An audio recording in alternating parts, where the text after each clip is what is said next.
Price Lord. எல்லாம் சந்தோஷமாக இருக்கிறீங்களா பிரியமானவர்களே? இன்றைக்கு நம்ம சங்கீத புஸ்தகத்திலேருந்து ஒரு வசனத்தை தியானிப்போம். சங்கீதம் 56 8வது வசனம் இப்படியாய் சொல்கிறது, என் அலைச்சல்களை தேவரீர் எண்ணி இருக்கிறீர், என் கண்ணீரை உம்முடைய துருத்தியில் வையும், அவைகள் உம்முடைய கணக்கில் அல்லவோ இருக்கிறது. ஆமாங்க, ஆண்டவர் சொல்கிறாரு, இன்றைக்கு நீங்கள் நிறைய காரியங்களை குறித்து நீங்கள் அலைஞ்சு தெரிந்து கொண்டு இருக்கலாம். ஆண்டவர் சொல்கிறாரு, யாருமே அலைச்சலை புரிஞ்சிக்கலன்னு கவலைப்படுறியா? நான் இருக்கேன்ப்பா. நீ அலைகிற அலைச்சல் எனக்கு தெரியும்ப்பா, நான் எண்ணி இருக்கிறேன்னு சொல்கிறாரு. அது மட்டும் இல்லைங்க, அவர் என்ன சொல்கிறாராம், நம்மளுடைய கண்ணீரையும் திருப்தியில் வைத்திருக்கிறாராம். பிரியமானவர்களே, இன்றைக்கு அநேகர் சில விசா ப்ராசஸ்க்காக அலைந்து கொண்டு இருக்கலாம். சில மெடிக்கல் ரிப்போர்ட்டை வச்சு ஹாஸ்பிட்டலாக அலைந்து கொண்டு இருக்கலாம். சில பேர் நல்ல ஒரு வீட்டுக்காக அலைந்து கொண்டு இருக்கலாம். இல்லை சில பேர் நல்ல ஒரு வேலைக்காக அலைந்து கொண்டு இருக்கலாம். இல்லை சில பேர் நல்ல ஒரு வரனுக்காக எதிர்பார்த்து அலைந்து கொண்டு இருக்கலாம். சில பேர் நல்ல ஒரு குழந்தைக்காக காத்து கொண்டு இருக்கலாம். பிரியமானவர்களே, ஆண்டவர் இன்னைக்கு உங்களோடு கூட இடைப்படுகிறார். நீங்கள் எந்த காரியத்திற்காக நீங்கள் அலைந்து கொண்டு இருக்கிறீங்க? இன்றைக்கு ஒரு நம்ம ஜெபம் பண்ணுவோம். ஆண்டவர் நிச்சயமாகவே உங்களுக்கு எந்த காரியத்தில் நீங்கள் அலைந்து கொண்டு இருக்கிறீங்களோ அந்த காரியத்தில் ஆண்டவர் உங்களுக்கு பதில் தருவார். விசுவாசிக்கிறீங்களா? நீங்கள் விசுவாசித்தால் தேவனுடைய மகிமையை காண்பீங்க. சரிங்களாங்க? விசுவாசத்தோடு நம்பிக்கையாக ஆண்டவர் செய்வார்னு சொல்லி என்னோடு கூட நீங்கள் கண்ணை மூடி நீங்கள் ஜெபம் பண்ணுங்கள். ஆண்டவர் நிச்சயமாகவே நீங்கள் எந்த காரியத்துக்காக அலைந்து கொண்டு இருக்கிறீங்களோ அதில் ஒரு வெற்றியை தருவார். குறிப்பாக நிறைய பேர் கோர்ட் கேஸுக்காக அலைந்து கொண்டு இருக்கிறீங்க, ஆண்டவர் அதுலேயும் ஒரு வெற்றியை தருவார். கண்ணை மூடி ஜெபம் பண்ணுவோமா? அன்பின் தகப்பனே, ஆண்டவரே, இந்த நேரத்திலும் என்னோடு கூட இந்த வீடியோ மூலமாக இணைந்திருக்க ஒவ்வொரு பிள்ளைகளையும் இந்த கருத்தில் ஒப்பு கொடுக்குறோம் ராஜா. ஆண்டவரே, அவர்களை ஏதோ ஒரு காரியத்திற்காக அப்பா ஆண்டவரே அநேக நாள் ஆண்டவரே ஃபைலை தூக்கி கொண்டு அலைந்து கொண்டு இருக்கிறாங்க. அப்பா, இந்த நாள் இன்னைக்கு ஒரு விடுதலை கிடைக்காதா? இன்றைக்கி இந்த மெடிக்கல் ரிப்போர்ட்டை நான் தூக்கி போட மாட்டேனா? இன்றைக்கு இந்த விசா கிடைக்காதா? இன்றைக்கு ஒரு நல்ல வேலை எனக்கு கிடைக்காதா? இன்றைக்கு ஒரு திருமண வரன் எனக்கு அமையாதா? இன்றைக்கு ஒரு நல்ல வீடு எனக்கு அமையாதா? இன்றைக்கு எனக்கு ஒரு குழந்தை பாக்கியம் உண்டாகாதா என்று அநேகர் அப்பா ஆண்டவரே, ஒரு சிலர் இல்லை ஆண்டவரே, அநேகர் அப்பா வெளியில் சொல்ல முடியல அப்பா.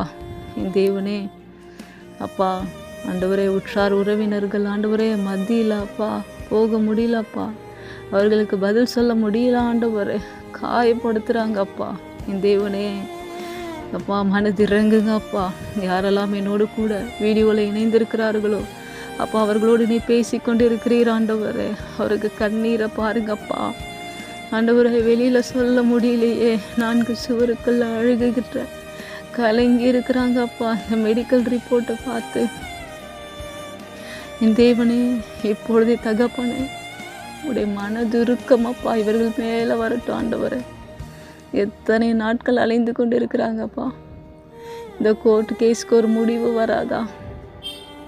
தேவனே மனதிறங்குங்கப்பா, மனதிறங்குங்கப்பா ஆண்டவரே. இவர்கள் அலைச்சல்களை நீரை எண்ணி இருக்கிறீராப்பா ஆண்டவரே. இவர்கள் கண்ணீர் ஆண்டவரே உங்களுடைய துருத்தியில் அல்லவா இருக்கிறது ஆண்டவரே. அப்பா, இந்த பிள்ளைகள் விடுகிற ஒவ்வொரு கண்ணீருக்கும் என் தேவன் இப்பொழுதே நீ பதில் தரும்படி ஜெபிக்கிறோம் அப்பா. இந்த வீடியோ ஆண்டவரை கேட்டதுக்கு அப்புறம் இந்த ஜெபம் ஆண்டவரை அநேகருக்கு அப்பா பதிலை கொண்டு வரும்படி ஜெபிக்கிறோம்ப்பா. வேலை இல்லாத பிள்ளைகளுக்கு வேலை கிடைக்கட்டும் இயேசுவின் நாமத்தினாலே. குழந்தை பாக்கியம் இல்லாத ஆண்டவரே, ஒரு ஃபங்க்ஷன் கூட போக முடியாத தவிக்கின்ற இந்த பிள்ளைகளுக்கு என் தேவனே அப்பா உம்முடைய கரத்தை வைத்து ஜெபிக்கிறோம் ஆண்டவரே. ஆண்டவரே, அந்த வயிற்று பகுதியில் அப்பா கர்ப்பம் தரிக்க விடாதபடி போராடுகிற எல்லா பிசாசின் கிரிகள், அந்த கார வல்லமைகள் இயேசுவின் நாமத்தினாலே இப்பொழுதே அப்புறப்படுத்தி ஜெபிக்கிறோம் அப்பா. ஆண்டவரே ராஜா அப்பா, நல்ல வீட்டை ஆசீர்வதித்து கொடுங்க அப்பா. எல்லா வியாதியும் ஆண்டவரே நீர் மாற்றி போடுங்க ஆண்டவரே. சுகம் உண்டாவதாக இயேசுவின் நாமத்தினாலே சுகம் உண்டாவதாக ராஜா. ஆண்டவரே, வீசாக்காக காத்திருக்கிற ஒவ்வொரு பிள்ளைகளுக்கும் வீசா கிடைக்கும்படியாக ஜெபிக்கிறோம் அப்பா. ஆண்டவரே அப்பா, வீடு இல்லாத இருக்கிற ஒவ்வொருவருக்கும் நல்ல வீட்டை நீ தரும்படியாக ஜெபிக்கிறோம் அப்பா. ஆண்டவரே, என் மகனுக்கு நல்ல வரன் அமையாதா, என் மகளுக்கு நல்ல வரன் அமையாதா என்று காத்திருக்க ஒவ்வொரு பெற்றோருக்கும் என் தேவன் தாமே அப்பா நல்ல வரன்களை அவர்களுக்கு அமைய கிருபை பாராட்டும்படியாக ஜெபிக்கிறோம் அப்பா. ஆண்டவரே, நாங்கள் ஜெபித்த ஒவ்வொரு ஜெப குறிப்புக்கும் என் தேவன் தாமே நீர் பதில் தரும்படியாக ஜெபிக்கிறோம் அப்பா. ஆண்டவரே, ஏதோ ப்ரேயர் அப்படின்னு இல்லைப்பா, உண்மையாகவே உங்களுடைய சமூகத்தை நோக்கி இவர்களுக்காக நான் ஜெபிச்சிருக்கேன் அப்பா. ஒவ்வொருவருக்கும் நீர் பதில் தந்து அவர்களை ஆசீர்வதிக்கும்படியாக ஜெபிக்கிறோம் அப்பா. நீர் பாதுகாத்து கொள்ளுங்க அப்பா. இயேசுவின் மூலம் ஜெபிக்கிறோம் நல்ல பிதாவே, ஆமென். எதை குறிச்சும் கவலைப்படாதீங்க. ஆண்டவர் நம்ம ஜெபித்த ஜபத்தை அங்கீகரித்து வருகிற நாட்களில் நீங்கள் ஜெயத்தை காண போகிறீங்க. எந்தெந்த காரியங்களுக்கு ஜெபித்தோமோ எல்லா காரியத்துக்கும் நீங்கள் டெஸ்டிமனி சொல்ல போகிறீங்க. ஆமாம் தானேங்க, விசுவாசத்தோடு சொல்லுங்க. Amen. Hallelujah. God bless you.